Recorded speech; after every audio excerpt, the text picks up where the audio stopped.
This book isn't a how-to guide, a recipe book, or a collection of alternative treatments. It's more like a memory, a break in the usual health stories we hear, a voice coming from the forgotten parts of human knowledge to remind you that your body isn't just a simple biological machine. It's more like a powerful temple with natural healing codes that have been ignored, hidden, or even mocked for a long time. The medicine shared here isn't new, but it's been kept so secret that many people will think it's impossible. But impossible usually just means something that's been blocked by old cultural beliefs and control. What gets labeled as forbidden often isn't dangerous. It's about control and power. The practices described, from using urine to focusing on thoughts, from placenta to saliva, have been used by wise people, shamans, determined mothers, and quiet initiates who knew the body is its own lab. This book doesn't promise miracles or universal cures. It offers knowledge, and knowledge is the key to freedom. So before you judge what you read, remember you can't reject something you don't really know yet. Feeling disgusted, doubtful, mocking, or scared isn't a fair reaction. It's something you've been conditioned to feel. Each chapter is like a seed planted in your mind. Some will grow right away, others might take years of quiet reflection. The important thing is to know that none of this forces you to do anything. It just opens doors so you can choose what to explore. This book stands by that idea. It's not a strict rule book. It's a key. What you do with it is up to you. You can support this project by clicking subscribe and liking the video. Thanks for inspiring us to keep making better content for you. Ready to change your life? Chapter 1. The Overlooked Elixir. Urine as Biological Intelligence. From when we're kids, we're taught to feel ashamed or grossed out by our own bodily waste.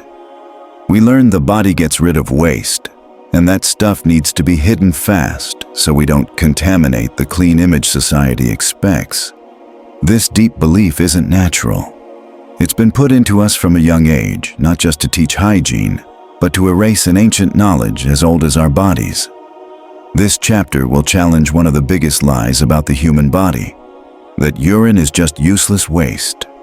By doing that, we'll open a small crack in modern medical ideas and see one of the most surprising and powerful self-healing practices, using your own urine as therapy. Urine isn't just leftover liquid or something worthless. It's a carefully filtered product made by your kidneys from your blood. The process is so complex that even today, scientists don't fully understand it. Urine contains amino acids, enzymes, hormones, immune system factors, electrolytes, stem cells, and brain-active compounds. But beyond what machines can measure, urine carries an energetic signature, a reflection of your soul's state, a kind of fingerprint showing what you think, feel, and fear. It's like the body's inner mirror sent outside to be read, understood, or even reabsorbed. Ancient cultures knew this, even if they didn't use modern science words. The Martantra, an old text connected to Vedic wisdom, talks about the practice of drinking your own morning urine. It calls this sacred water and says it can awaken awareness, lengthen life, and heal imbalances. This isn't just poetic or symbolic. It's practical. Morning urine has higher levels of healing substances like DHEA, melatonin, and immune factors that can boost healing and reset the immune system when reintroduced. Basically, it's a way to reprogram your cells. J.W. Armstrong, a pioneer of urine therapy in the West, recorded hundreds of cases where people with serious illnesses, cancer, tuberculosis, diabetes, neurological problems, improved by fasting and drinking only their urine. His book, Water of Life, is based on real experiments, not just theory. Armstrong understood that healing isn't just about the chemicals in urine, but about putting back into your body what it made, creating a closed loop of biological wisdom.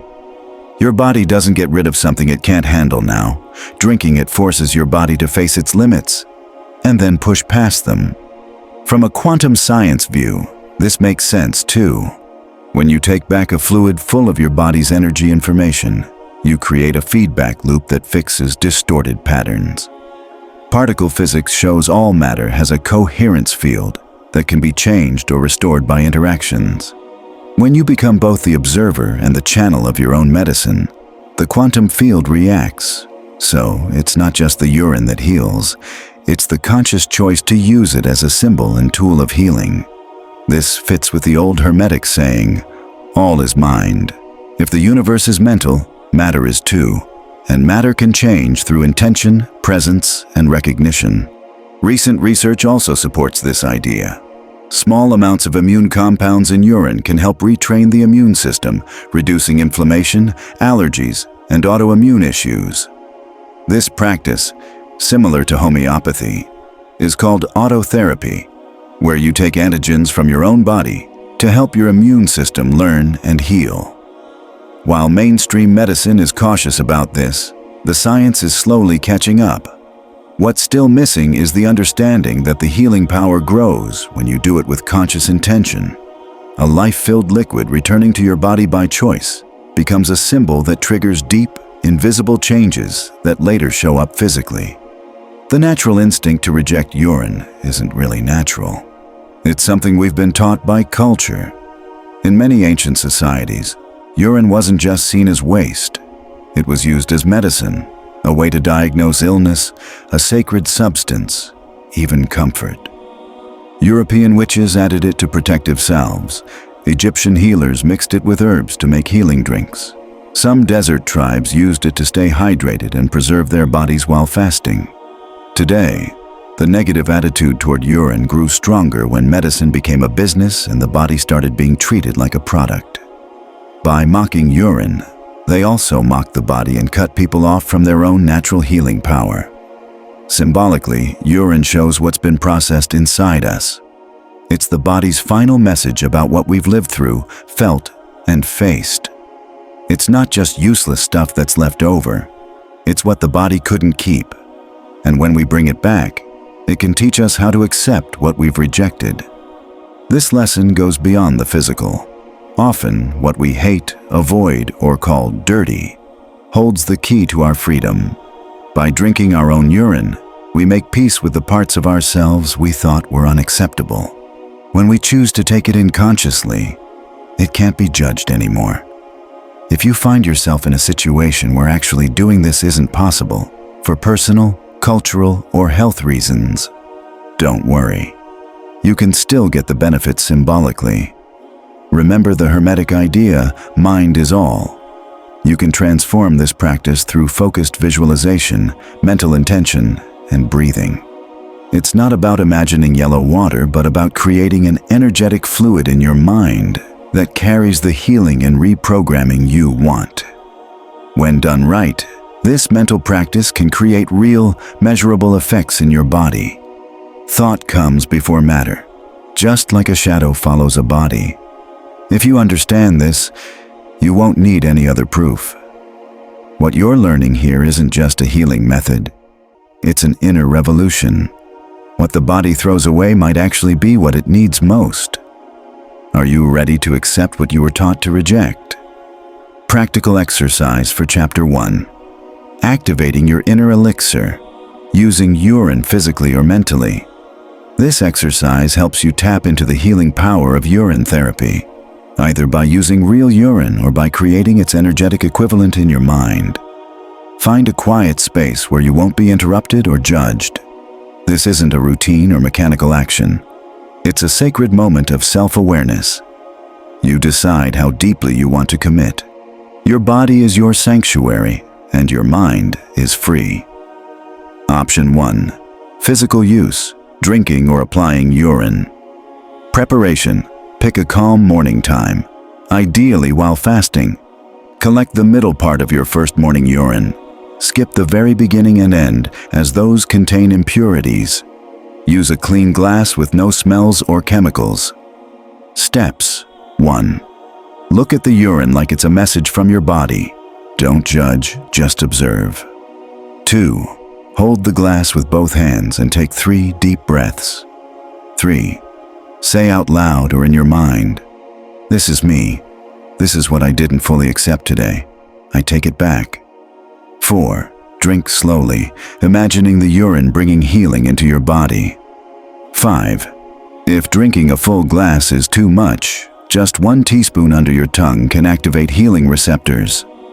6. Stay quiet for 20 minutes. Notice your thoughts, feelings, and sensations. Other uses.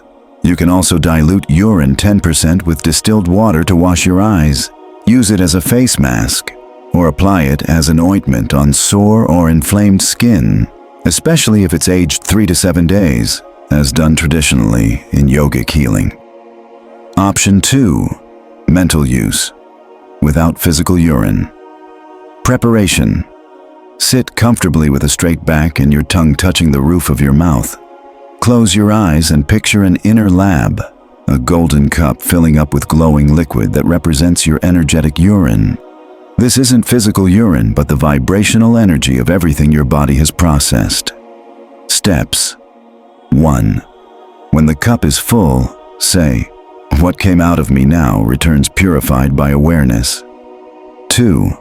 Imagine drinking the liquid fully and accept it. You can place your hands on your lower belly or chest while doing this. 3. Feel the liquid entering your energy system, going to your DNA, resetting patterns, clearing emotional blocks.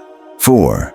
Sit still for at least 7 minutes, breathing slowly while holding this image. 5. Open your eyes when you feel ready. Don't rush it. Daily practice. Repeat this every morning for a week, either physically or mentally. Doing it regularly strengthens the signals to your nervous system and deepens healing. Remember, thought doesn't replace the body but guides it, and consciousness doesn't replace matter but shapes it. The goal isn't to have mystical experiences or crazy sensations.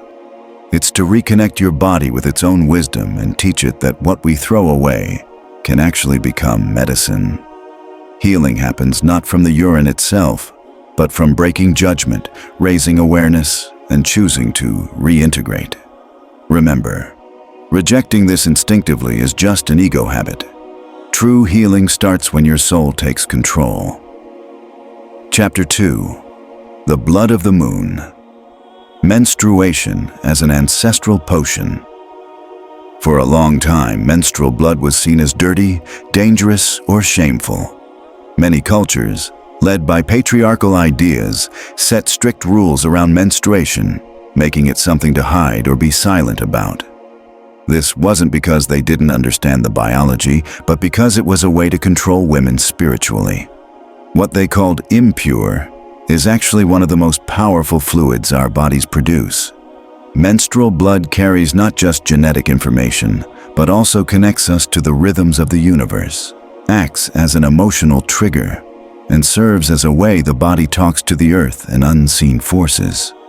Understanding this isn't just about biology. It's about restoring a deeper connection. The menstrual cycle reflects the universe itself: birth, growth, decay, and rebirth. The blood isn't waste, but the result of this process. Modern science tells us that menstrual blood contains stem cells, immune factors, growth signals, and other special substances that you won't find in regular blood or other body fluids. The uterus lining renews itself every month, offering a kind of high-quality biological sample that could be used to heal, if we know how. Recent research is starting to explore its healing potential, especially for brain health, tissue repair, infertility, and autoimmune diseases. But the energetic and symbolic side of this blood is still mostly ignored. This chapter reveals that hidden side. In secret healing traditions that survived persecution, menstrual blood was collected, dried, and used in tinctures, offerings, or healing drinks. Witches in medieval Italy believed the first blood of the new moon carried messages about a woman's spiritual and emotional state, and mixing it with certain plants could produce visions or psychological effects. In the Andes, women healers put menstrual blood into the earth during solstice ceremonies to boost soil fertility and keep balance between people and the planet.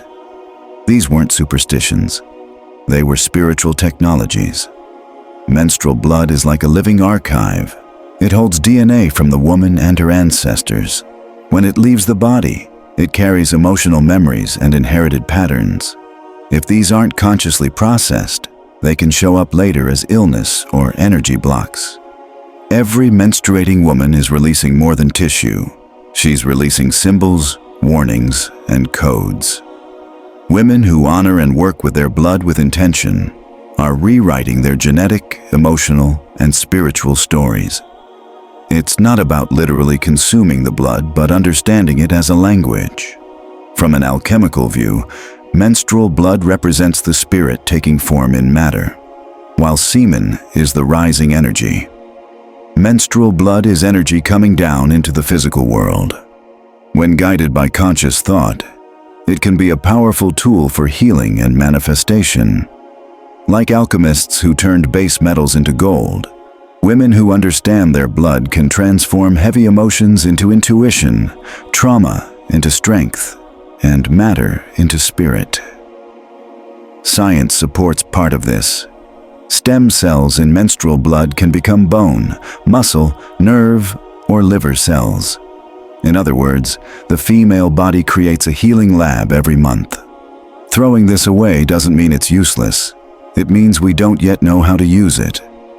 In old rituals, women used their blood to heal wounds, bless sacred objects, or perform ceremonies, not out of superstition, but because of an understanding that what holds your body's information responds to your focused intention.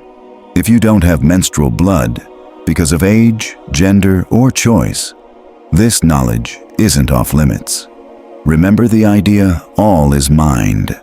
You can call on its symbolic power through inner practice. Blood, like everything else, has an energy pattern that can be accessed in the quantum field. With visualization, you can create an energetic version of menstrual blood that carries its healing frequency. It's not about copying its look, but its energetic blueprint. A trained mind can access any biological pattern if the body and intention are aligned.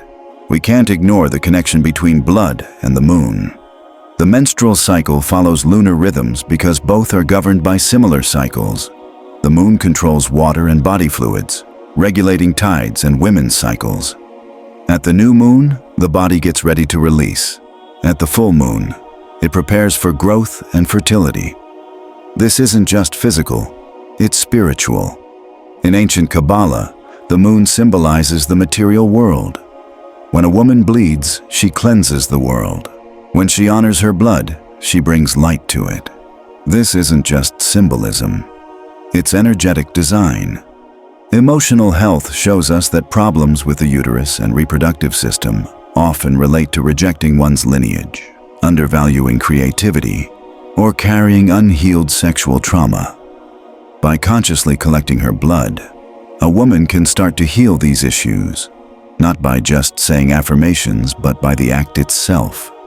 Returning blood to the earth closes a healing circle. Using it in ritual wakes up hidden power. Looking at it without disgust breaks the shame program. The body doesn't get rid of anything without reason. Menstrual blood is the end of a cycle of unused potential. But that potential isn't lost. It can be transformed. This chapter doesn't ask you to drink, keep, or apply menstrual blood without understanding. It invites you to observe, understand, and choose. If you don't have access to this blood, you can create a mental version. Menstrual energy isn't just for women. It's part of the feminine symbol everyone can access deep inside. This chapter isn't about going back to old rituals. It's about taking their core wisdom. When fully understood, the female body is more than biology.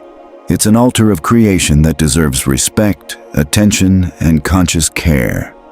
In the exercise that follows, you'll learn how to honor this knowledge, using either physical menstrual blood or its mental symbol, and use it as a tool for self-healing and reconnecting with yourself. Practical exercise for Chapter 2. Activating the lunar code. Using menstrual blood, physically or mentally, for healing and reconnection. This exercise isn't about reclaiming an old practice for appearance's sake, or just messing with body fluids. It's about restoring a conscious connection with a natural process guided by deep wisdom. When used with intention, menstrual blood isn't some outdated superstition. It's a vibrational code that helps reconnect you to the earth and balances your immune and emotional systems. You get to choose whether to work physically or symbolically with this energy. Both are valid. The key is mental focus, clear purpose, and no guilt or superstition. Your body responds to what your mind truly believes. Option 1. Physical use of menstrual blood. Before you begin, don't rush this. Find a calm space free from judgment. Pick a day when your energy feels right. Use blood from the first or second day of your period, ideally during a new or full moon. Make sure it's pure. No chemicals or synthetic materials. Use a menstrual cup, organic cotton cloth, or a sterilized glass container. Steps. 1. Sit up straight, preferably touching the ground with your body. Take 5 deep breaths just to settle into the present moment. 2.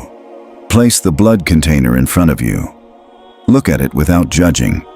Recognize it as living tissue, a symbol of your creative energy cycle. 3. Put your hands over your womb and think, this is what my body gives me as a map, a memory, and unused power.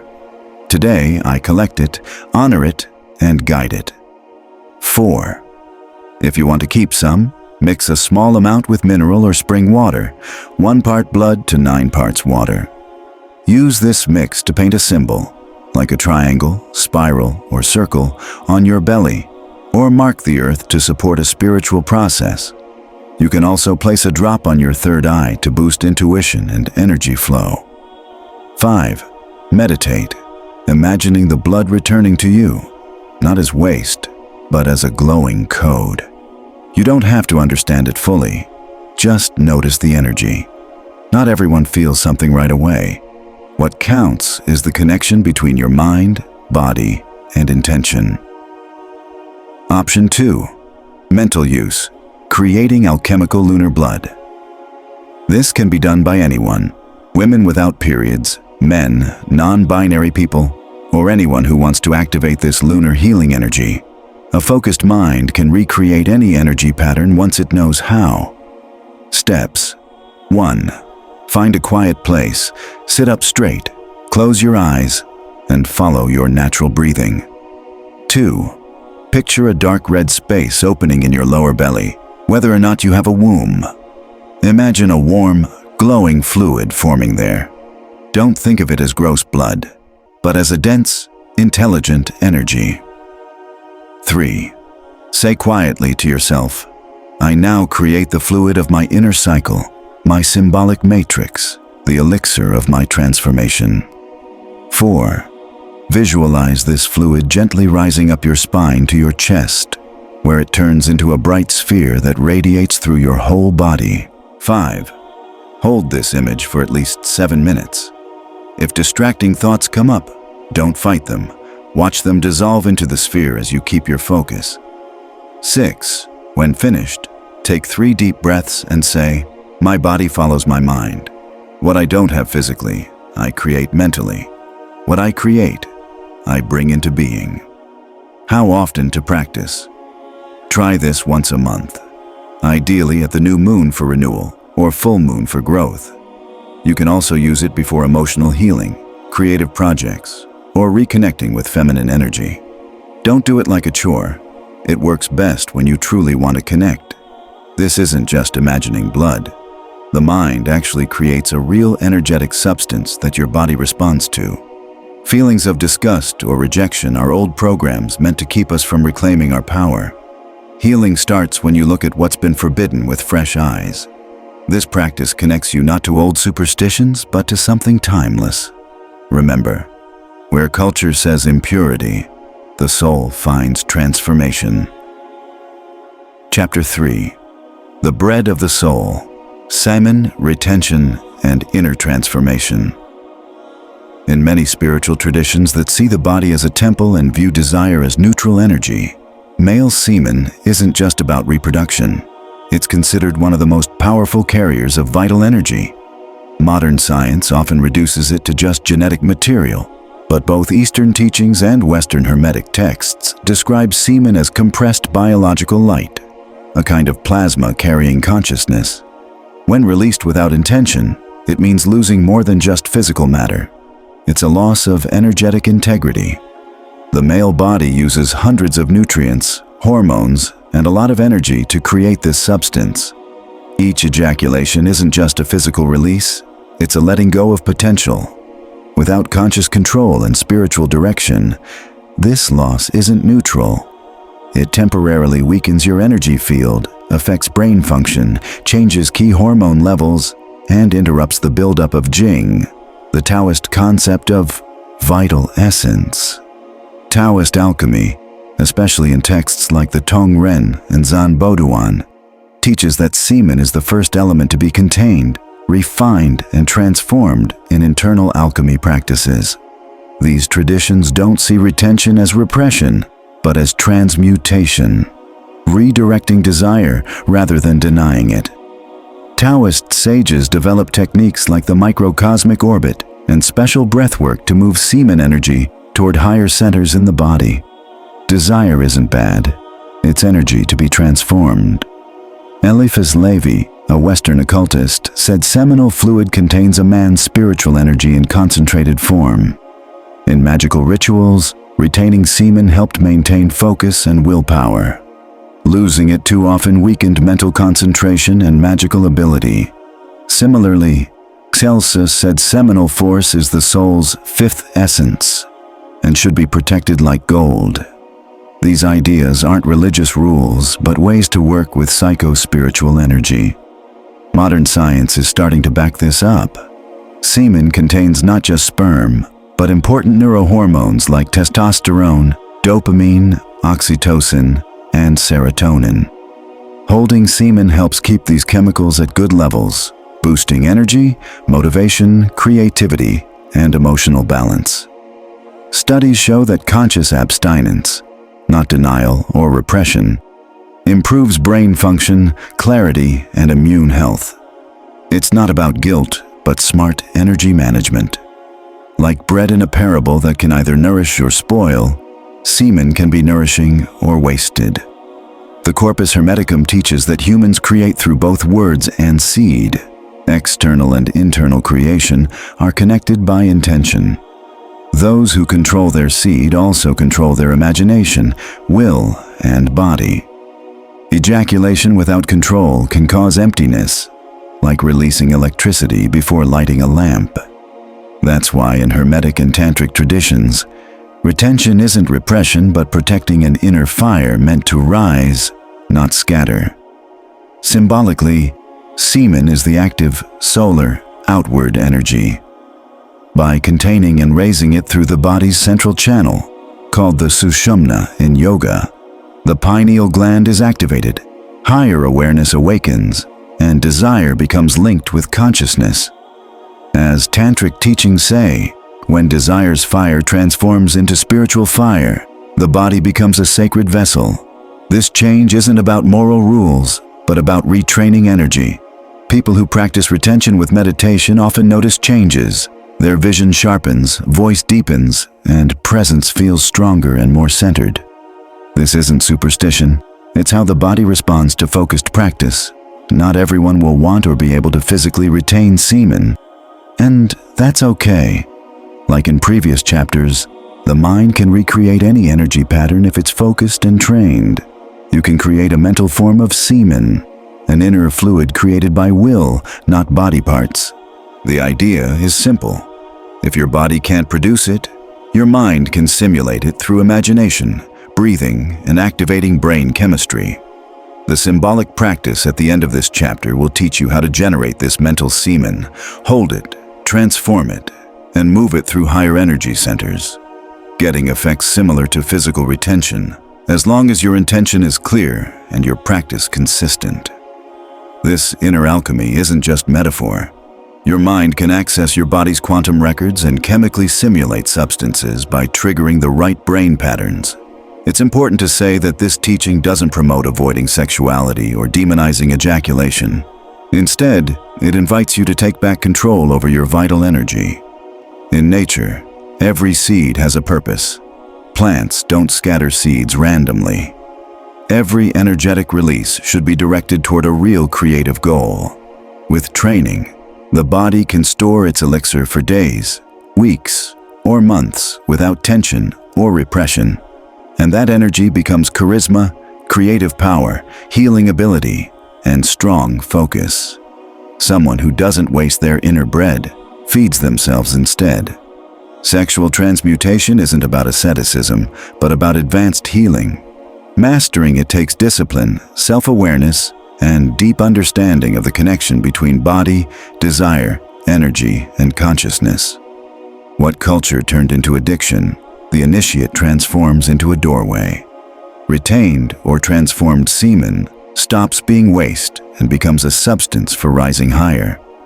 The next exercise will teach you how to generate this energy inside yourself, move it without losing it, and raise it through breathing and visualization. Ejaculation won't be necessary when your inner purpose is stronger than impulse. When you learn this, you don't lose anything. You reclaim what was always yours. Practical exercise for Chapter 3. Activating your inner bread. Physical retention or mental creation of transmuted semen. This exercise helps you channel sexual energy for healing your body and awakening your consciousness. You can do it physically, if you have semen and want to practice voluntary retention, or mentally by creating a mental version of semen that copies its energy, information, and hormone-boosting power. Both methods work if you do them with focus, emotional control, and spiritual intention. Your body follows your mind when your mind stays consistent. Approach this like an alchemical process. No rush, no expectations, no judgment. Option 1. Physical retention and transformation of semen. Before you start, make sure you're calm, not overstimulated or aroused. This practice is about energy, not sex. You should have gone at least 3 days without ejaculation to build up enough energy. Jing. Find a place free from distractions or sexual triggers.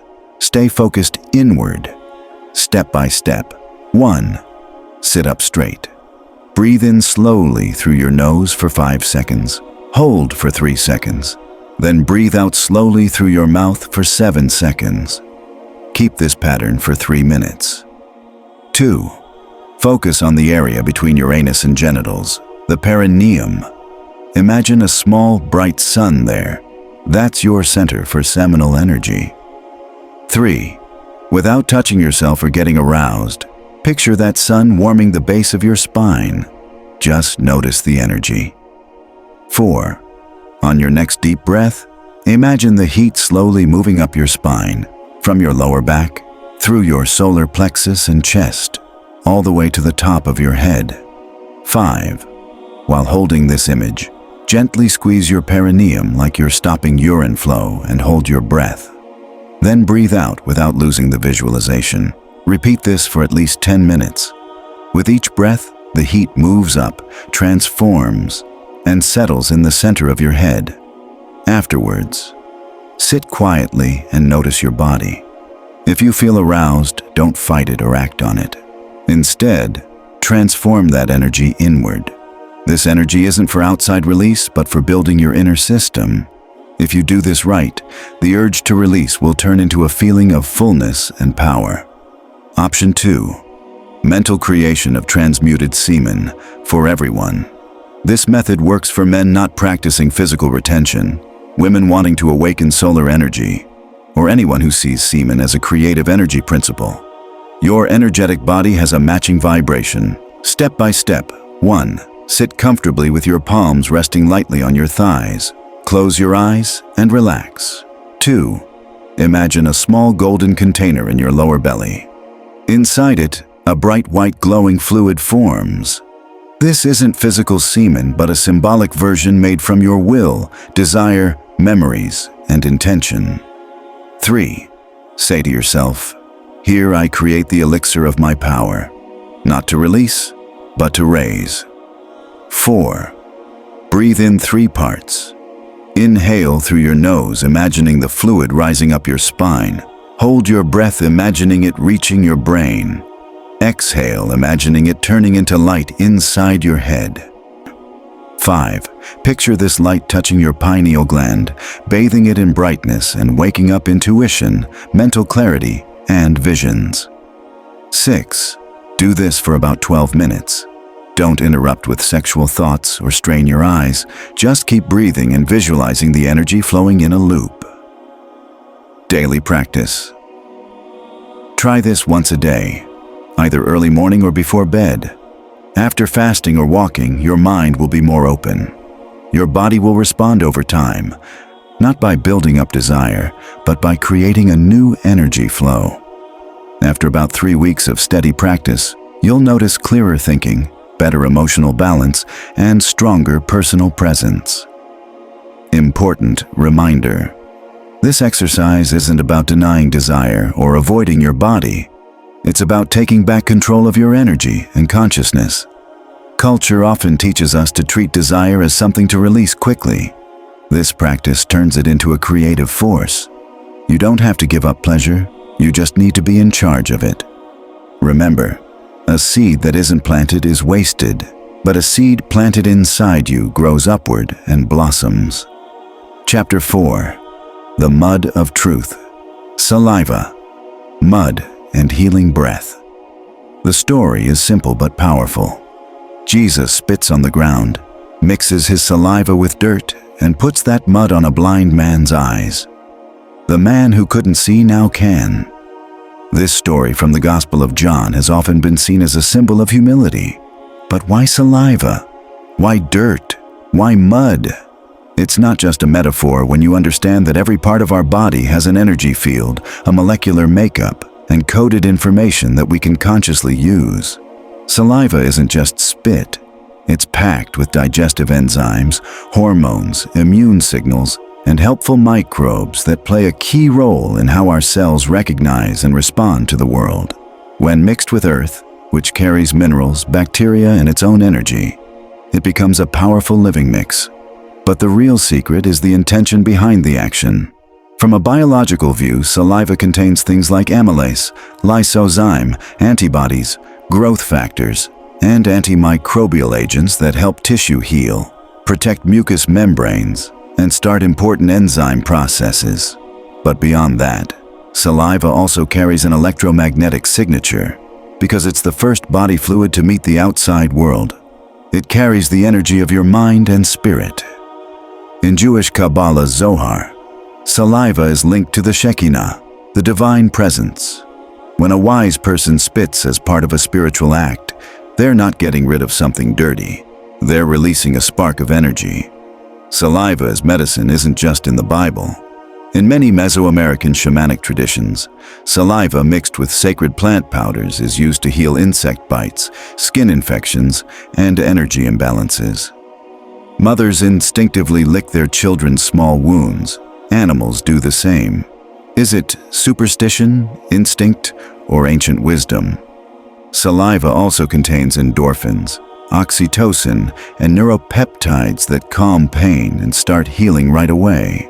When you add focused intention, the deliberate sending of healing energy, saliva becomes a powerful activator of healing processes you can't get through passive or automatic actions. Earth isn't just dirt either. It's full of microorganisms, spores, minerals, and geomagnetic energy connected to the whole planet. When saliva and earth mix with your full attention, you don't just get mud. You create a connection that links your body, the earth, and your consciousness. In ancient healing rituals, this mud, combined with breath, was used to mark energy points on the body, like chakras or meridians, sealing healing intentions. This isn't just symbolic, it's real energy work. Breath plays a huge role. Breathing isn't just about oxygen, it controls your body's electromagnetic field. Science shows that specific breathing patterns can sync your heart and brain rhythms, creating a state of harmony. In this state, breath becomes a carrier of focused intention. When you breathe with purpose toward a body part, object, or fluid, Your breath itself becomes healing energy. So making mud with saliva and breath isn't magic. It's a molecular reset, because your body and energy field respond to the combination of substance, intention, and focus. Mud here becomes a powerful mix, biological, energetic, and symbolic, that acts as a bridge between your body and your energy field. The Gospel of Thomas says, "When you make the inside like the outside, then you will enter the kingdom." This act of mixing saliva, earth, breath, and intention is exactly that, bringing inside and outside together. Neuroscience shows that touching a wound with saliva activates specific receptors that send signals to the nervous system, starting an anti-inflammatory response. If you add a clear mental instruction like, "This area heals," or "This pain fades," it boosts the healing even more. The difference between an automatic action and a ritual isn't in what you do, but how aware you are while doing it. If you don't have clean earth, privacy, or don't want to use saliva for any reason, you can still practice this symbolically. As with earlier chapters, the key idea is, all is mind. You can create this mud mentally by visualizing its parts, feeling the sensations in your body, and directing your intention with focus and emotion. This mental practice will be explained in the exercise below. This isn't about going back to old ways or rejecting modern medicine. It's about remembering that your body is connected to the power that created it, that it can heal itself when communication inside is restored. The act of spitting on the earth wasn't a random gesture, but a simple, powerful energy operation. When you see it this way, saliva and earth aren't waste. They're part of a lost formula, the mud of truth. Practical exercise for Chapter 4, the mud of truth.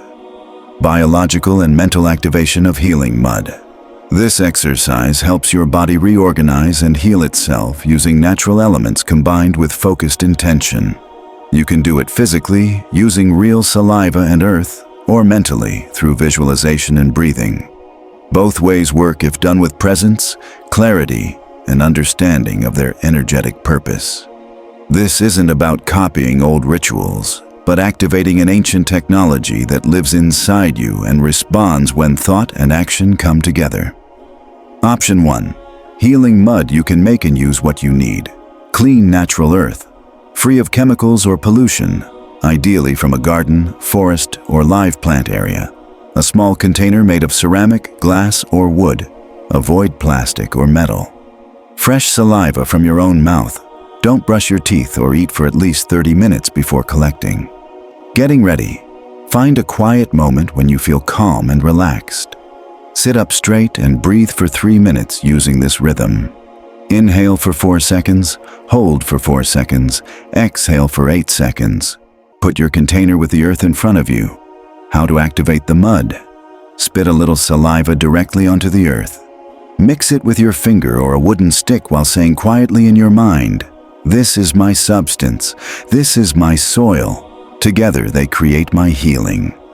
Once it's mixed into mud, gently apply it to your forehead center, chest, or wherever you feel pain or discomfort.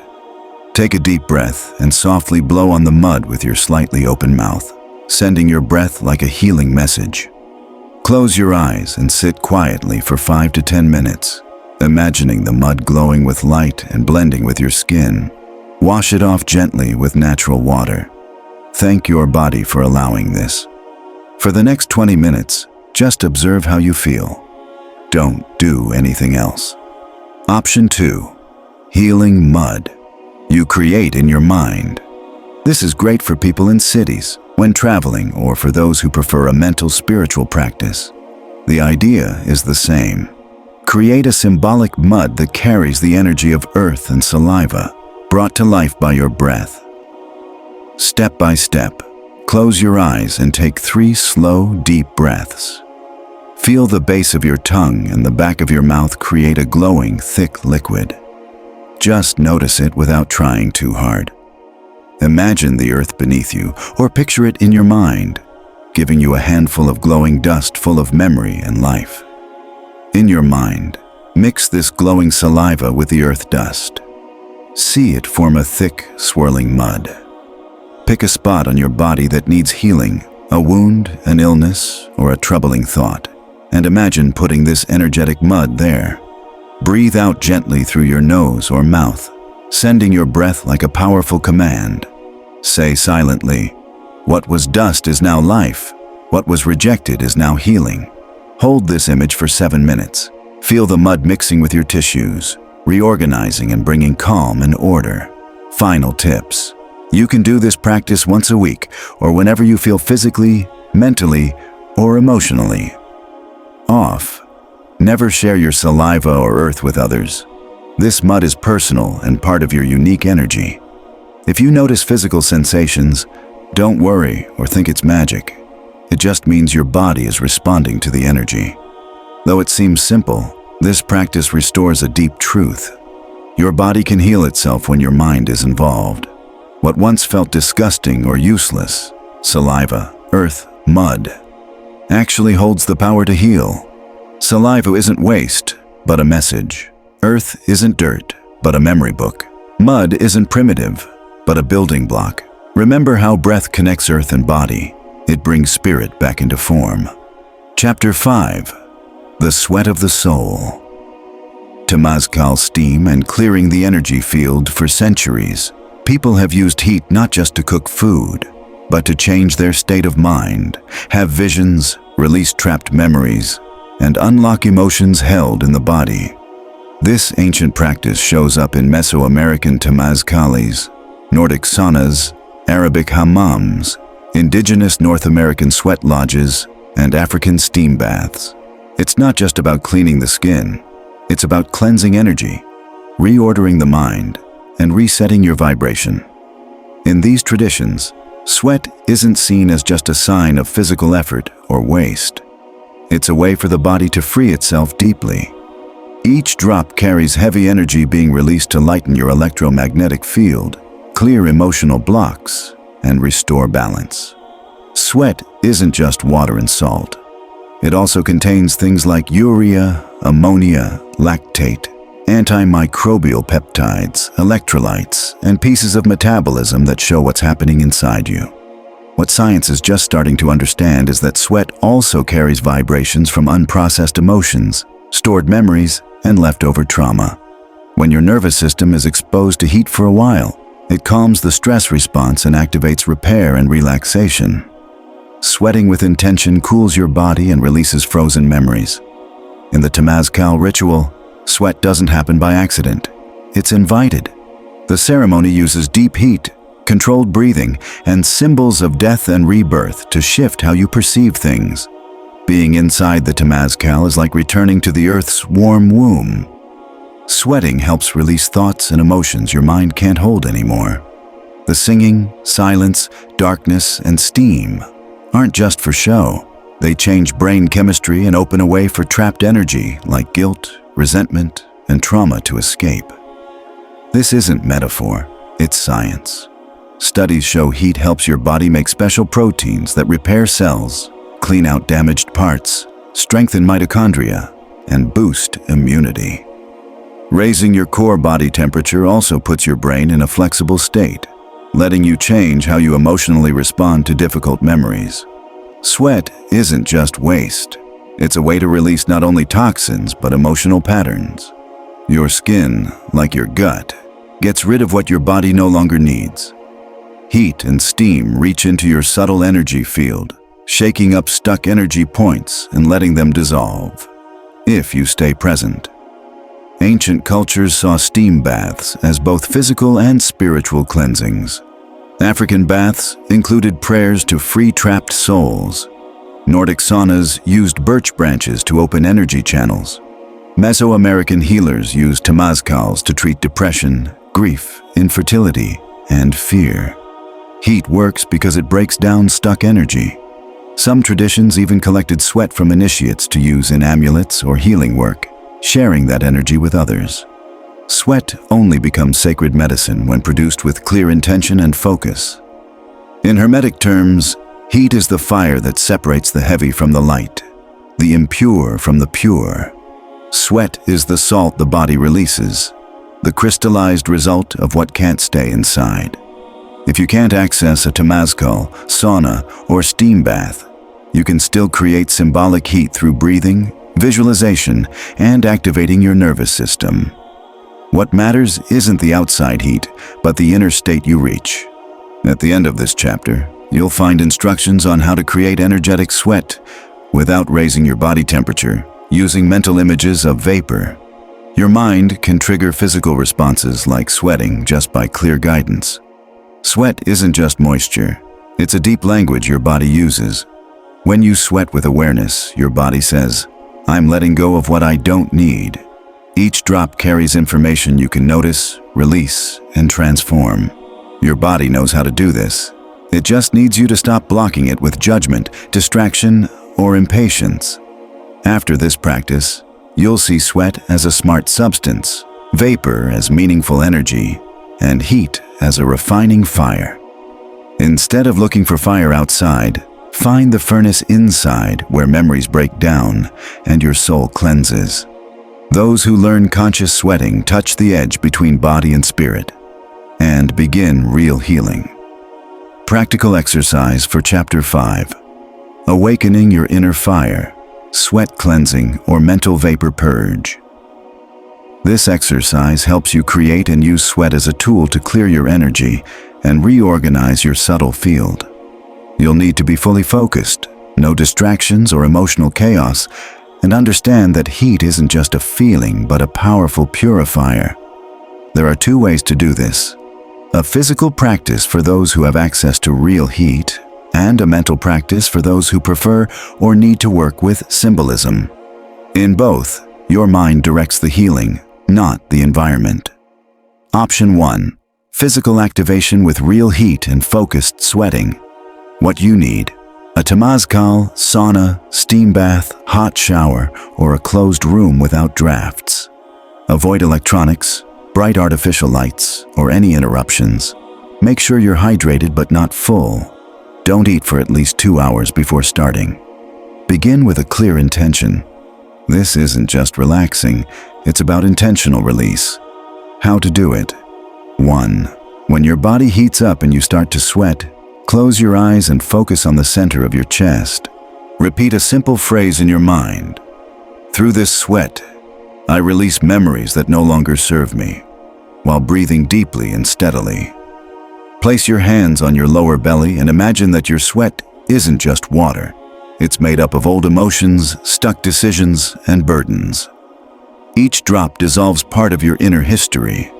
Stay like this for at least 15 minutes, just observing your body without thinking or analyzing, just letting it happen. 5. When you feel ready, curl into a fetal position for 2 minutes as a way to close the purification. 6. After leaving the heat, don't dry off right away. Let some sweat absorb, then rinse off gently with clean water, no soap or chemicals. Option 2. Mental activation. Visualizing internal vapor and alchemical sweat. Preparation. This is for those who can't or don't want to sweat physically, but know the body can respond to mental suggestion when done right. It works with your body's memory of heat and uses the idea of vapor as a cleansing force. How to do it?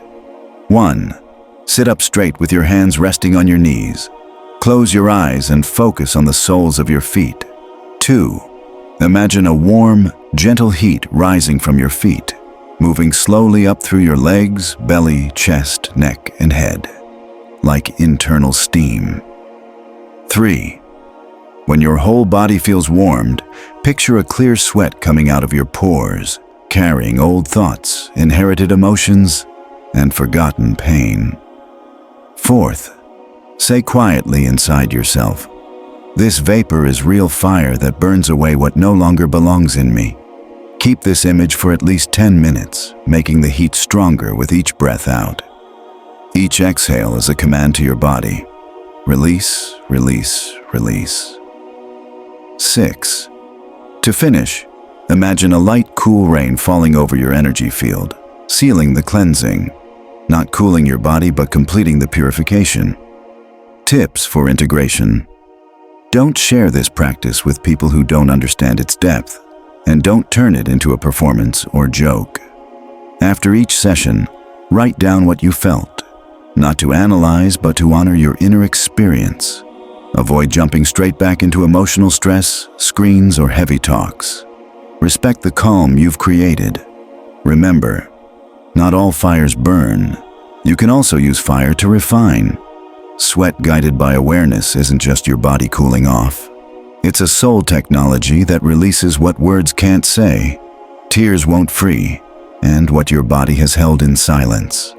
What sweat lets go, the soul frees. Chapter 6. The Gold of the Womb, Placenta Medicine, and its Power. The placenta is one of the most mysterious and sacred organs our body creates. It's special because it's made and then discarded during the same life cycle. More importantly, it acts as a bridge between the invisible and the physical, connecting the soul coming into the world with the body that receives it. Though temporary, its role is essential. Through the placenta, the baby gets everything it needs to start life: oxygen, nutrients, immune signals, hormones, and cellular instructions. It also carries the first energetic map of the connection between the baby and the world. The fact that the placenta is usually thrown away or treated as medical waste doesn't mean it's useless. It means we've lost important knowledge. Biologically, the placenta is packed with powerful hormones like chorionic gonadotropin, progesterone, estrogen, oxytocin, and relaxin. It also contains stem cells that can become any tissue in the body, growth factors, immune regulators, and anti-inflammatory compounds that help repair and stabilize both mother and baby. But even more important than what's inside is what it symbolizes: a complete information field, a kind of biological hard drive storing the energy and instructions of that unique birth. In traditional medicine, the placenta was never wasted. For example, indigenous midwives in Mexico see it as the baby's sister, an energetic twin that should be returned to the earth to seal the baby's connection to life. In some rituals, the placenta is buried under a fruit tree to bless the child's future. In others, it's dried and saved like a genetic oracle. Some cultures even prepare it for the mother to eat after birth to help her recover faster, balance hormones, and reconnect emotionally. This practice, called placentophagy, is often dismissed by modern medicine, but recent studies show it can improve postpartum mood, increase milk supply, and speed up healing. Beyond physical benefits, the placenta holds deep meaning. It doesn't belong only to the baby or the mother. It's a shared organ created from both but designed specifically for the soul entering the world. It's like a universal matrix personalized for that life. A first altar, a guardian, the first temple. Throwing it away without awareness symbolically breaks that connection. Honoring it, even just symbolically, reconnects us with our original purpose. From a hermetic viewpoint, the placenta represents matter shaped with intention. Its tree-like form is linked to the tree of life found in many traditions. In Kabbalah, the tree connects heaven and earth. In Chinese medicine, the placenta links to the baby's vital spirit. In internal alchemy, it's seen as the mold that lets the soul anchor to the physical without losing its true nature. This mold can be reactivated in adults through special rituals reconnecting to the original matrix. Sometimes people who experience birth trauma, like C-sections without immediate contact, early separation from mom, or just lack of awareness, carry a sense of disconnection. Their energy feels fragmented, leading to feelings of being lost, confused, or stuck. Symbolically reactivating the placenta is a way to reset and return to the original source. For most people without access to their physical placenta, especially those born in hospitals, spiritual traditions offer a mental visualization technique that recreates the placenta's energy and healing power. This isn't just imagination, it's a powerful quantum process. The brain, when guided carefully, activates neural pathways just like the real experience. The mind can reconnect with this original energy without the physical organ.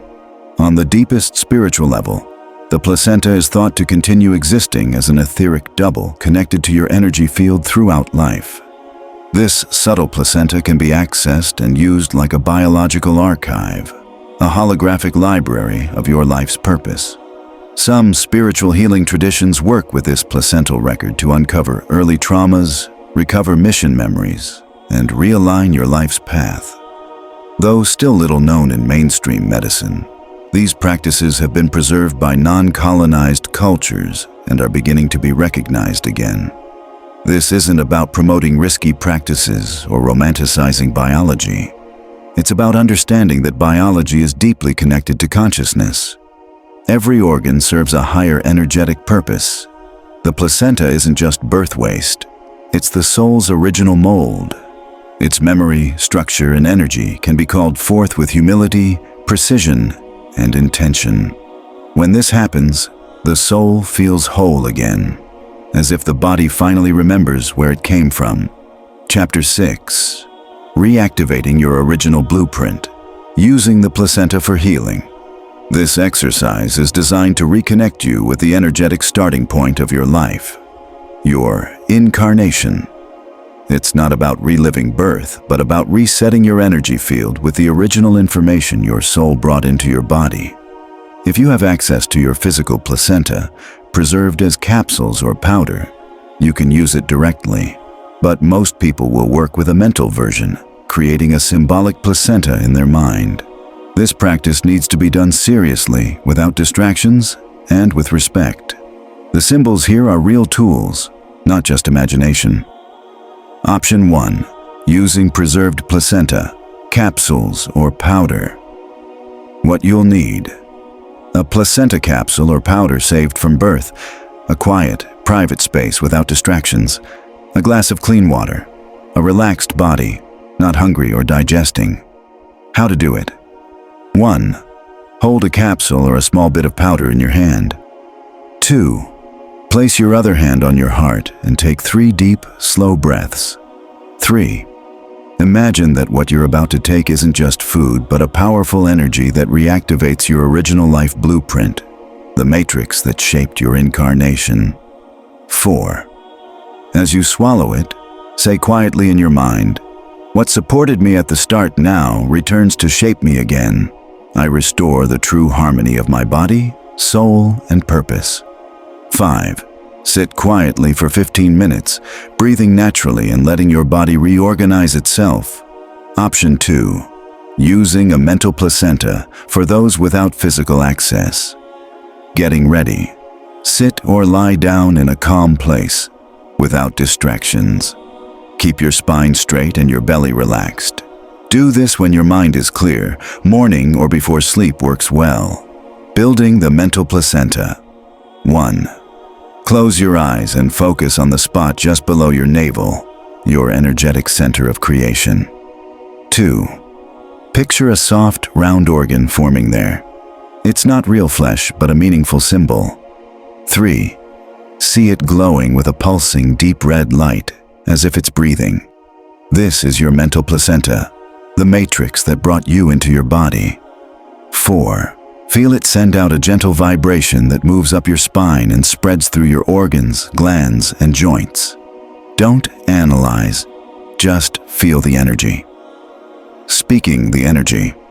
While this energy flows, repeat quietly in your mind, "I reactivate the original blueprint of my life. My body rebuilds its true form. My purpose comes into alignment. The first design is restored." Completing the practice. 5. Stay with this for 10 to 15 minutes, breathing slowly and imagining your skin and energy adjusting to this perfect internal shape. 6. When you're done, place both hands on your belly and say, "I am renewed. I now carry within me the perfect form I was given at birth." When to practice. Do this once each new moon or whenever you feel out of balance, lost, confused about your purpose, or need a deep emotional reset. It can also help before big decisions or to close intense healing processes. Important note: this isn't meant to bring up birth trauma or replace medical care. It's a vibrational tool to help reorganize your life's purpose by reconnecting with your original energy blueprint. Sometimes the effects will be subtle and quiet, not dramatic. Healing often comes as calm order, and that's powerful. Remember, the placenta isn't about the past, it's about your origin. When you remember it, you remember your true mission. Chapter 7. The Body as Medicine. Fasting, autophagy, and focused healing. Our bodies aren't meant to rely on constant eating. This isn't just spiritual talk. It's based on biology, history, and deeper understanding.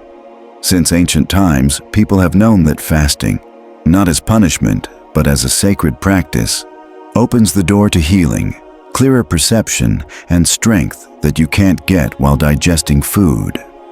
Jesus spent 40 days fasting in the desert before starting his ministry. Buddha fasted long enough to find balance between too much and too little. Moses fasted on Mount Sinai to receive the law. In all these stories, stopping food was about making space for a higher kind of intelligence to speak. Science has only recently started to catch up. In 2016, Yoshinori Ohsumi won the Nobel Prize for discovering autophagy, a natural process where, when no food is coming in, your cells start recycling damaged or old parts. This isn't harmful. It's your body's way of healing itself from the inside out. Normally, autophagy works at a low level, but during longer fasts, it kicks into high gear, cleansing your nervous system, liver, gut, joints, and even your cell mitochondria. What science hasn't fully measured yet is that this process also clears emotional and energetic baggage. Not only does your body break down tissues, it also lets go of old memories, stuck emotional patterns, and deep trauma stored as energy. When you fast, you create space inside, and in that quiet, hidden issues can surface and dissolve.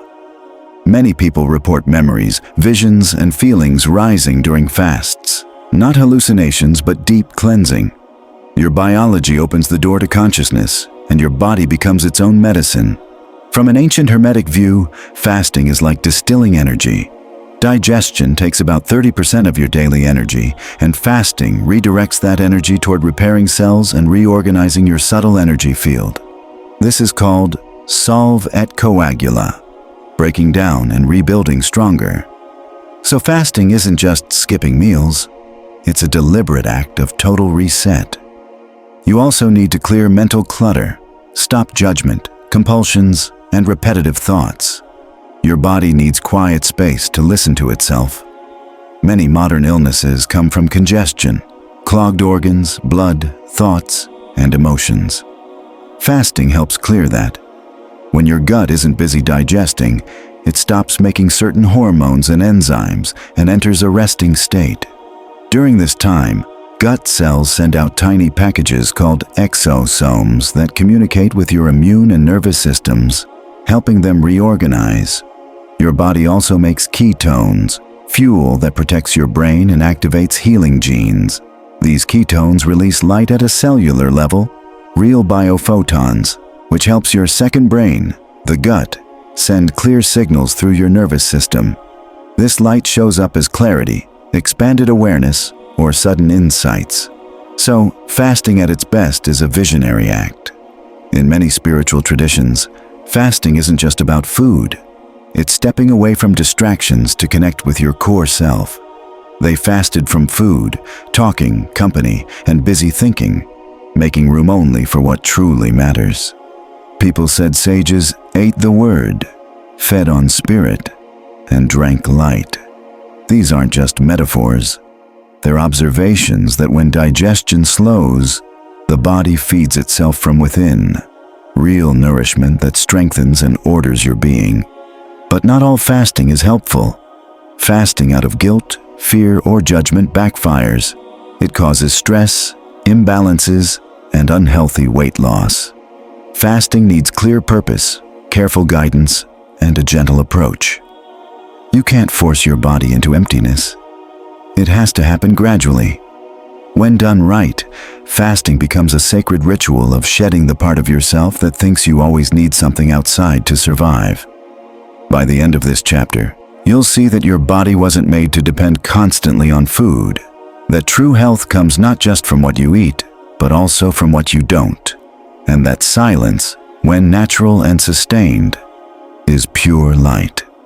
Practical exercise for Chapter 7, Activating Autophagy, Spiritual Fasting and Focused Healing. This exercise helps you start a conscious process of healing at the cellular and emotional levels through fasting. It's not a diet or calorie cut. It's about waking up your body's intelligence so it cleans house wisely, breaking down what's old, damaged, or unnecessary. You can do this by actually fasting or by using mental practices, breathing exercises, and visualization. Both work if you stay clear in your intention, calm emotionally, and consistent in practice. Option 1. Physical fasting to activate autophagy. Who it's for. This is safe for most healthy people. If you have diabetes, low blood sugar, eating disorders, or chronic health issues, check with a doctor first. Start with a 16-hour fast, like finishing dinner at 8 p.m. and eating again at noon the next day. During fasting, drink only pure water, unsweetened herbal teas, or zero-calorie electrolytes. How to do it? 1. Between hours 12 and 16 of your fast, sit quietly with a relaxed body. Put your hands on your belly and focus on your intestines. 2. Imagine your gut as a smart recycling center, not empty, but a busy lab working hard. 3. Say quietly to yourself, "Today, my body doesn't expect food. It feeds on itself, clearing out what's extra and restoring what's needed." Breathe in this pattern. Inhale for 5 seconds, hold for 5 seconds, exhale for 10 seconds. This helps your body relax and repair. Stay in this focused state for at least 10 minutes, sensing your cells fixing mistakes, breaking down waste, and releasing stored energy. 6. Finish by picturing your digestive system glowing with soft blue light, spreading to your liver, pancreas, and heart. Ending your fast. Break your fast gently with real, natural foods. Start with warm water, then fresh fruits, healthy fats, or vegetables. Pay attention to how food feels instead of using it to hide what fasting revealed. Option 2. Mental fasting with symbolic autophagy. This practice uses mental focus to mimic your body's natural cleanup process. It doesn't replace real fasting but trains your mind and energy to prepare for it and bring awareness to emptiness. How to do it? 1. Sit comfortably, close your eyes, and focus on your belly. 2. Imagine your digestive organs are replaced by a cleaning lab, a network of cells with sensors that detect and remove waste, mistakes, and useless tissue. 3. Say quietly, "Today I don't feed my body from outside. I let it empty so it can clear what no longer serves me." 4. Visualize tiny white light spheres moving inside you, each one a cell activated for autophagy. They find waste and absorb it. They find damage and break it down. 5. Breathe slowly and silently. Inhale the feeling of dissolving. Exhale the feeling of restoring. 6. After 10 to 15 minutes, sit quietly without trying to analyze. Just let your body reset itself. How often? Do this 2 to 3 times a week. If you're fasting physically, include this during your non-eating hours. If you're doing the mental exercise, use it to prepare for real fasts. The goal is to create balance, not restriction. Final note. Fasting isn't about controlling your body. It's about trusting its natural ability to heal and renew. When you stop interfering, your body knows what to do. Watch without fear as emptiness opens space for truth. Remember, what your body can't process through food becomes clear in silence. Chapter 8. Poop as Seed, Gut Bacteria and Reprogramming Your Reality. Among all the things our body gets rid of, poop is usually seen as the lowest and grossest. We hide it away and think of it as pure waste after digestion. But this view comes from culture and mindset, not from what poop really is. Poop holds an important part of the body's inner language, a source of information and, as many ancient cultures knew, a kind of code that can be reused to reset your mind and life. Poop is alive. Every gram contains between 100 billion and 1 trillion bacteria, plus other tiny living things like viruses and fungi. It's a direct snapshot of what's happening in your gut and your emotional state. What you release isn't just what your body didn't absorb. It's the result of what you ate, what you thought, felt, and didn't express. So poop becomes a mirror. It reflects not just your diet, but also your mindset. What you let go holds more wisdom than most things you put in your mouth. Modern science has only recently realized how smart our gut bacteria are. The gut has more neurons than your spinal cord, produces 90% of the body's serotonin, the feel-good chemical, controls your immune system, and reacts immediately to your emotions. But that's just the start. Ancient people called the gut the first brain, not because of neuron count, but because it influences how we feel and experience life through its bacteria. In African and Native American shamanic traditions, dried poop mixed with plant powders was used in rituals to help visions, strengthen willpower, or seal cleansing ceremonies. This isn't superstition. It's treating poop as an energy carrier. Some cultures buried it in circles as a symbol of letting go of the old and welcoming the new. It's alchemy, turning waste into seed, transforming what's expelled into the start of something new. Today, doctors use fecal microbiota transplants, FMT, to treat severe infections and autoimmune problems. This involves transferring healthy gut bacteria from a donor into a patient's colon, resetting their internal ecosystem. People have reported quick improvements in depression, sleep, addiction, and hormone issues. Science still hesitates to admit that these changes come not just from bacteria, but from the information those bacteria carry. Metaphysically, the gut is like a printer for your mind. Your thoughts and feelings leave a mark there. Strong, repeated emotions settle in your body, especially your digestive system, creating patterns that don't just respond to food, but also to your mental state. Changing your gut bacteria can change how your mind processes reality. Food doesn't simply become poop. It passes through filters of belief, feeling, and symbolism. The healthiest food might make you sick if your mind is conflicted, while heavy food might digest well if your mind is peaceful. By letting go of poop, your body gives you more than waste. It gives you a map of your emotional world. Those who learn to watch, understand, and eventually reseed that material, whether literally or symbolically, gain a power beyond regular medicine. It's not about eating what you expelled, but about knowing that the information in poop can reboot your inner ecosystem.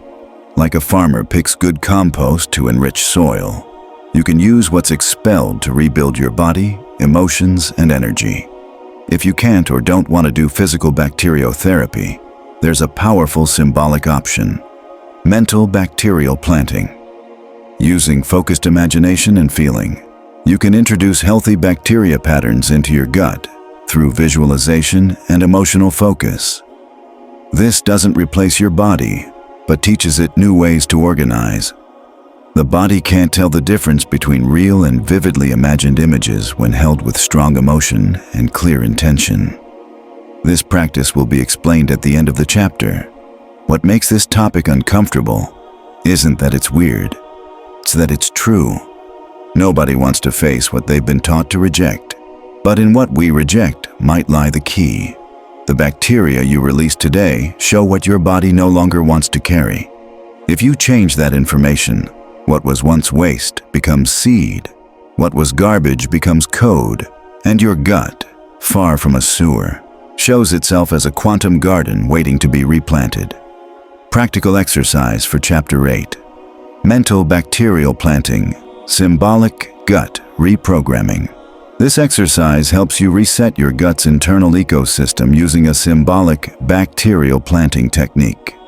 It's not a replacement for medical care, but works on the mind-body immune connection, showing how your thoughts, digestion, and biology are linked. Your gut bacteria respond not just to what you eat, but to the energy you bring into your body. Do this practice quietly, with full focus and no big expectations.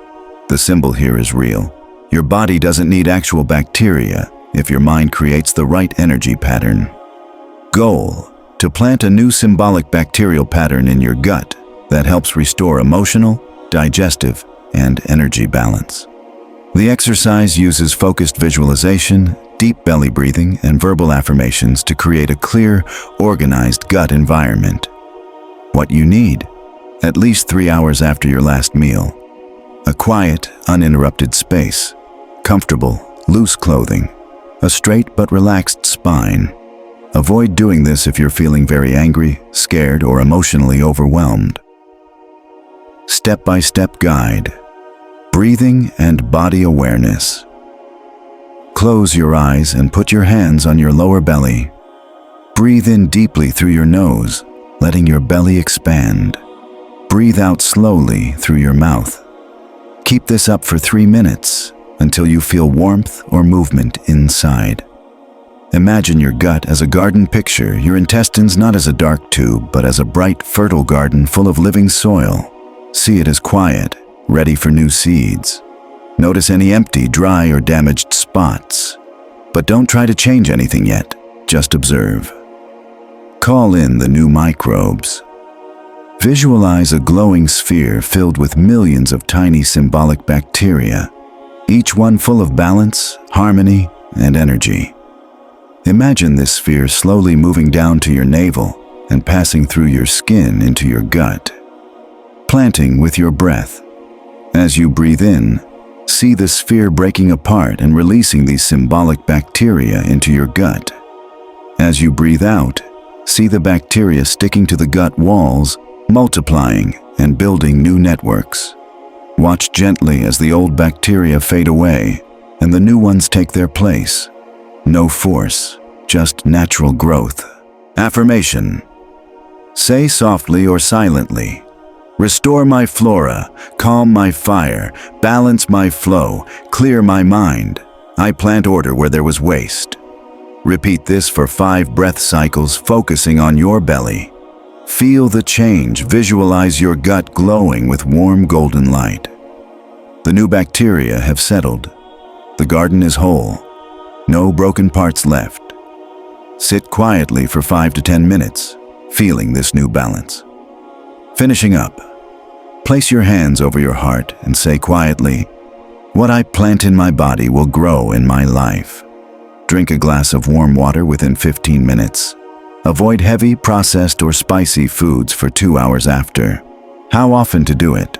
Practice every 3 days for 3 weeks for a deep reset, or once a week to keep your gut energy balanced. This is a great support to healthy eating and emotional care, but not a substitute. Remember, not everything your body gets rid of is useless. Some of it carries information you haven't processed yet. When you learn to use what your body rejects to build something new, you become your own inner architect. What you once saw as waste becomes seed, and your gut becomes a garden ready for new growth. Chapter 9. Invisible Medicine. How thought changes matter. When your body is missing what it needs, whether nutrients, hormones, or healthy organs, your mind steps up to its real power. This chapter explores a surprising truth. Thought actually affects matter, not just as a metaphor or feel-good idea, but as a real energy that can replace substances, trigger body functions, and organize biological processes that we once thought needed physical causes. Invisible medicine isn't something from the future. It's the original source. It comes before symptoms and stays even when everything else is gone. The Hermetic principle says, "The all is mind, the universe is mental." That means everything we see as solid is really condensed mental energy. Since your body is part of the universe, every organ, hormone, and medicine comes from universal thought. Your body is simply mental energy shaped and slowed down by habits and beliefs. When you change the thought patterns behind a disease, the symptoms vanish, and so does the need for the disease itself. This doesn't reject modern medicine. It goes beyond it, showing that physical medicine is just the visible part of invisible mental medicine. For example, painkillers work not just because of the chemicals, but because you believe they will. This is the placebo effect. A sugar pill can reduce pain if you think it's real medicine. In some studies, people given fake morphine showed the same physical responses as those given the real drug. How? Because the mind created the effect, and the body followed. On the flip side, the nocebo effect shows that if you believe something will harm you, it might, even if it's harmless. This proves reality isn't just what your body processes, but how your mind interprets it. Constant negative thoughts like, "I'm weak," or "I'm going to get sick," actually program your body's chemistry for illness. Researchers like Bruce Lipton and Joe Dispenza have documented many cases where changing beliefs helped reverse serious diseases. But just thinking positively isn't enough. It's more than a feel-good slogan. Thought as medicine needs practice on 3 levels: vibration, image, and instruction. Vibration. Your thought must be confident and sure, not wishful or uncertain. Image. You need to clearly picture the healing you want with detail and feeling. Instruction. You must give a clear command to your body, like a doctor prescribing medicine. Just like insulin fits into a cell with a specific key, thought enters your body only if it carries the right frequency. This chapter isn't telling you to quit medicine, but to understand where healing truly starts. Medicine works because you accept it as real. If you can create that effect with thought alone, it can be even stronger, no side effects, faster and purer. This is what true alchemists and saints did. They didn't rely on outside things but made inner realities. Bread was their word, blood was emotion, and medicine was intention. Helena Blavatsky said that every body is frozen fire, consciousness shaping matter. When that fire changes, the body changes too. Masters don't need medicine. They become the lab themselves. That's real alchemy. Turning thought into cell, word into gland, certainty into hormone. Their mental lab isn't just a metaphor. It's a working space where they create substances, trigger changes, and reprogram systems using precise vibration, clear vision, and strong feeling. In the exercise ahead, you'll learn how to build your own mental lab and start experimenting with invisible medicine. You'll see that what seems missing outside can be created inside your mind. Practical exercise for Chapter 9. The Mental Laboratory, Making Medicine with Thought. Goal: create a mental space where you can produce, use, and direct symbolic medicines your body accepts as real healing tools.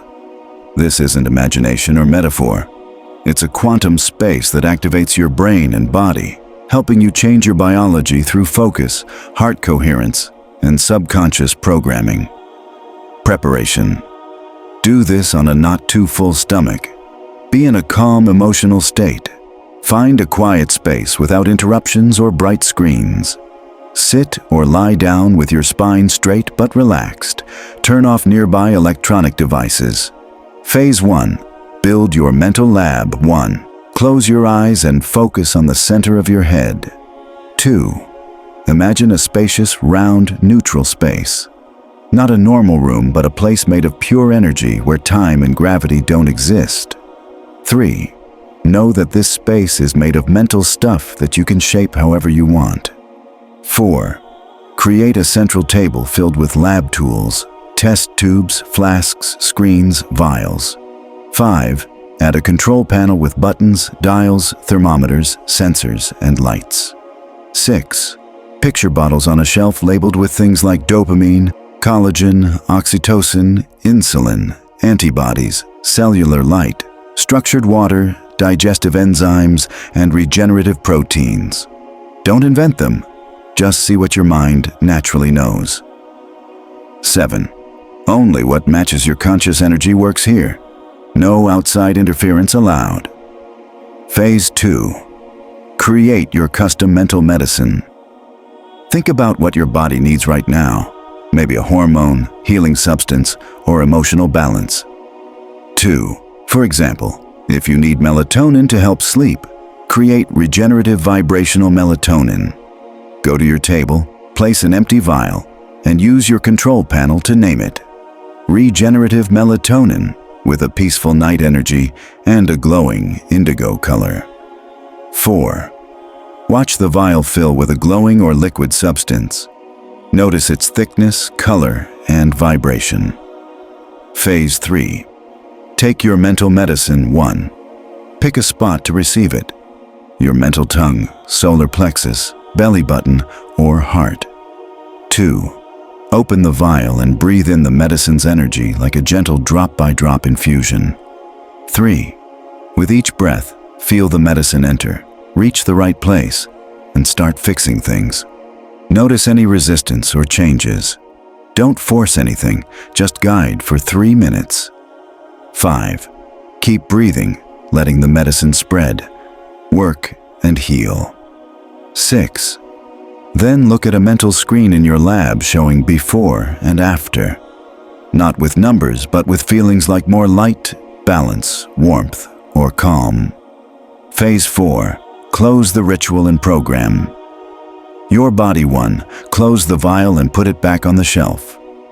2. Go to the control panel and press Record Formula in Body Energy Field. This tells your body to make this medicine itself when it needs it later. 3. Silently say, "What I create in my mind, my body accepts as real. Matter obeys my will because my will comes from the universe." 4. Practice daily with different medicines or repeat one for a week to strengthen its effect. Over time, you'll be able to create more complex formulas. Sometimes, your subconscious will give you new formulas when you're ready. Important. Note, what you think here isn't just an idea, it's a real instruction. Strong, focused thought acts like a chemical in your system. You've been influencing your body all along. Now, you'll do it on purpose. Chapter 10. The Alchemist of the Future. Integration, warnings, and hidden paths. A true alchemist isn't just someone mixing substances. They're someone who doesn't get lost when doors to hidden knowledge open. It's not the knowledge itself that's the challenge, but the awareness receiving it. This chapter won't add more techniques or practices because if you've made it this far, you already have the full map. What's left is a warning. Any map can turn into a maze if you don't have an inner compass. That compass isn't blind faith or cold logic. It's spiritual discernment, born from humility and strength. Every practice you've seen here, from urine to placenta, mud to thought, is not medicine by itself, but a mirror of your own intention. If you look at your own fluids with disgust or unhealthy curiosity, those substances will symbolize sickness or madness. If your mental healing is driven by childish wishes for magic, your internal lab becomes an empty stage. Energy follows consciousness. Without clear awareness, it distorts. So this chapter is a pause before the dizzying leap forward, a chance to look back and understand what you've truly awakened. History teaches us that seekers fall not from ignorance, but from arrogance. It wasn't the practices that destroyed the Essenes, Rosicrucians, or alchemists of the past. It was their lack of spiritual maturity. They accessed symbols without having transcended their egos, stuck in their narrow minds and unhealed desires. The risk here isn't that the teachings are wrong, they work, but that if used without preparation, they can warp your mind. The Kabbalions' teaching, the all is mind, the universe is mental, isn't just philosophy. It's a warning.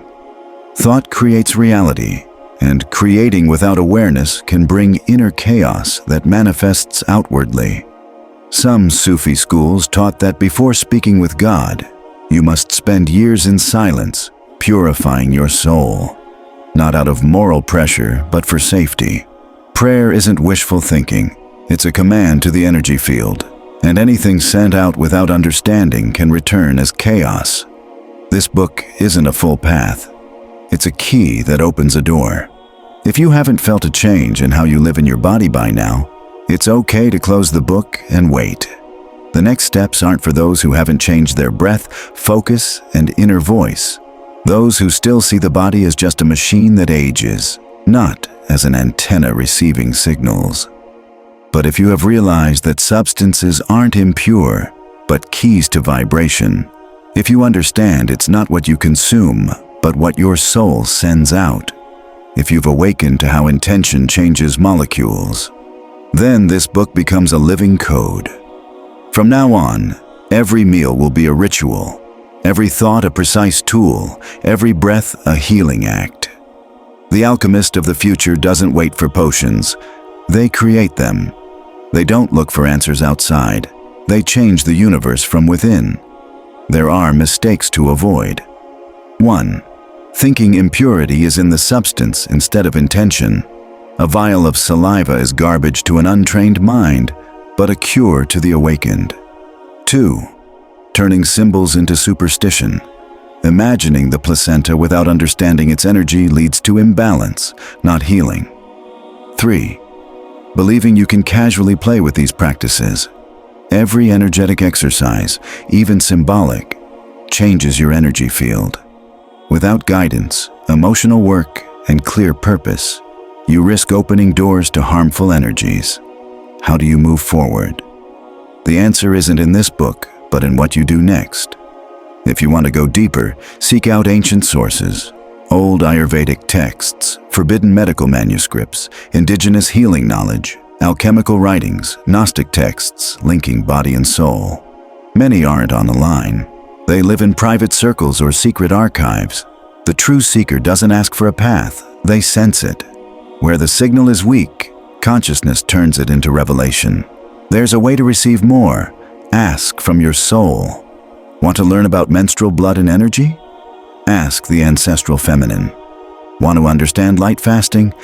Ask your inner Buddha. Want to know how semen builds spiritual power? Ask the solar force at your spine's base. This is the way. Ask without words. Receive beyond language. Act without fear. Final warning. Not everything forbidden is false, but everything true has been forbidden. This isn't just a slogan. It's history. Medicine that empowers human freedom has been erased or banned because free people don't need controllers, and systems that feed on fear want broken bodies to survive. This book isn't about rebellion. It's about return, not about alternatives. It's about remembering. Not struggle, it's alchemy. When you close this book, know nothing ends. You've started inner processes that won't stop. You'll turn away from the fake. You'll recall forgotten recipes. You'll treat your body like a temple. You'll act like someone who knows they are immortal in essence. Then you won't need books anymore. The next chapter will be written in your own blood. Amen.